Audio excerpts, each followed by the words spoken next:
Even if we accept that God must be multi-personal, why does he have to be triune? Why can't he simply be a communion of two persons, Father and Son, in perfect and eternal love?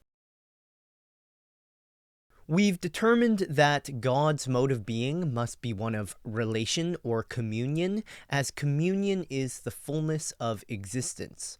But that which God eternally relates to can't be outside himself, or else God would be limited. Thus, God must relate to himself, but this self with whom he relates must at the same time be another in order for the relation and consequently for the love to be real.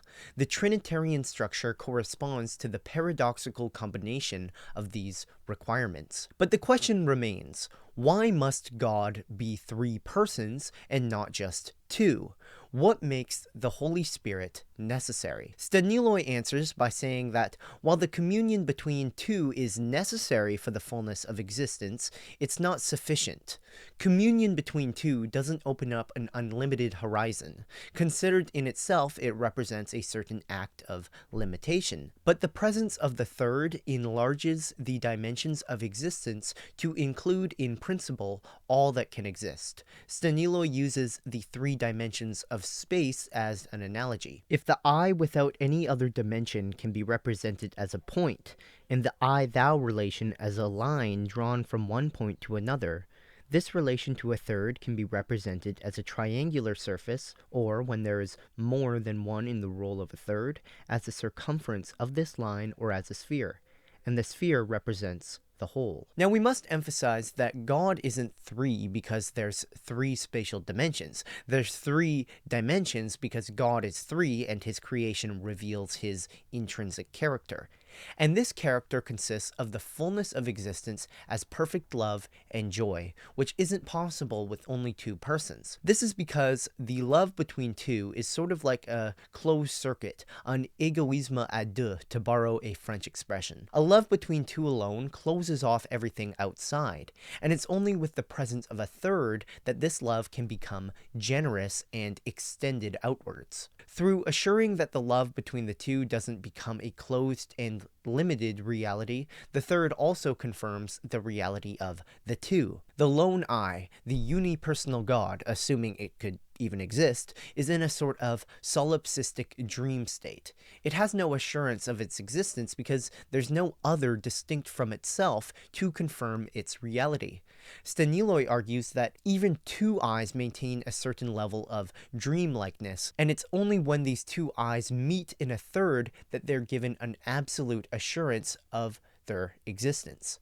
The third grants objectivity to the love between the two. The third is that objective he that transcends the subjective I and thou. In the Trinity, the third, the Holy Spirit, represents the object, but since God is pure subject, even the object in God is its own subject. So when we say that the Spirit is the object in the Trinity, we say this because he unites the Father and Son in himself and is recognized together by the two as the cause or object of their common joy in knowing and possessing him. The Father and the Son transcend their common subjectivity in the Spirit, manifesting the fullness of existence. In being the common object of the Father and the Son, the Spirit preserves both the distinction of the persons and the unity of the Godhead. The third preserves the distinction by guaranteeing that the two don't fall into each other as they're also in relation with him. So the first and the second relate to each other but through the third.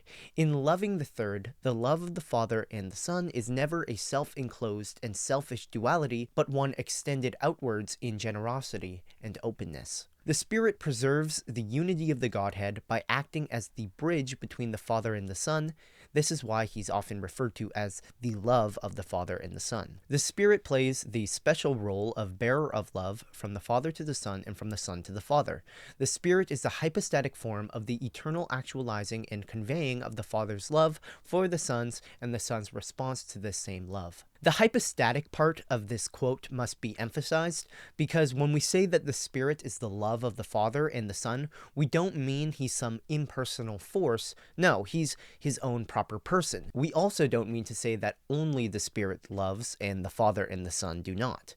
In the same way, when the Son is referred to as the wisdom of God, we're not saying that only he is wise and the Father and Spirit are not, nor are we referring to non-hypostatic wisdom. The Son is the wisdom of God because the Father fully reveals and knows himself in the Son. The Spirit is the love of God because the Father fully loves the Son through the Spirit and vice versa. And this is the crucial point. The Father knows the Son through loving him. True knowledge is love, because love facilitates mutual interiority or communion, and I can only have full knowledge of someone when their subjectivity is fully interior to my own. For more on this, see our previous video. So perfect knowledge or wisdom is perfect love. The Son is the wisdom of God and the Spirit is the love of God, so the Father only knows the Son through the Spirit and vice versa. The Spirit is necessary because, as we've already established, true love cannot occur between two. There must be a third in order for it to be true or perfect love. So let's summarize this point by point. 1. God knows himself perfectly. 2. God knows himself in his image, the Son. 3. Perfect knowledge is constituted by perfect love. 4. Perfect love is only possible in a relation of 3. Thus, God must be 3 persons in order to know himself perfectly. God must be 3 persons in order to be God. God is Father, Son, and Holy Spirit, and the Spirit plays the unique role of unifying the Godhead and facilitating the communion between Father and Son. The Holy Spirit is what unites the Father and the Son, not as essence but precisely as person, leaving Father and Son at the same time as free persons. Hence, the Spirit is also the one who unites men among themselves, but as a person himself, he leaves other persons free. As Staniloae says, because the Spirit plays the unifying role in God, he's what unites humans among themselves. The Spirit can be understood by way of analogy as the atmosphere or theater wherein communion takes place. A great example of this can be found in a story about Saint Seraphim of Sarov, who was bathed in the light of the Holy Spirit alongside a man named Nicholas Matovilov. Unfortunately, this story is far too long to recount in this video, which has now reached its end. Thank you for watching, and may the triune God bless you all.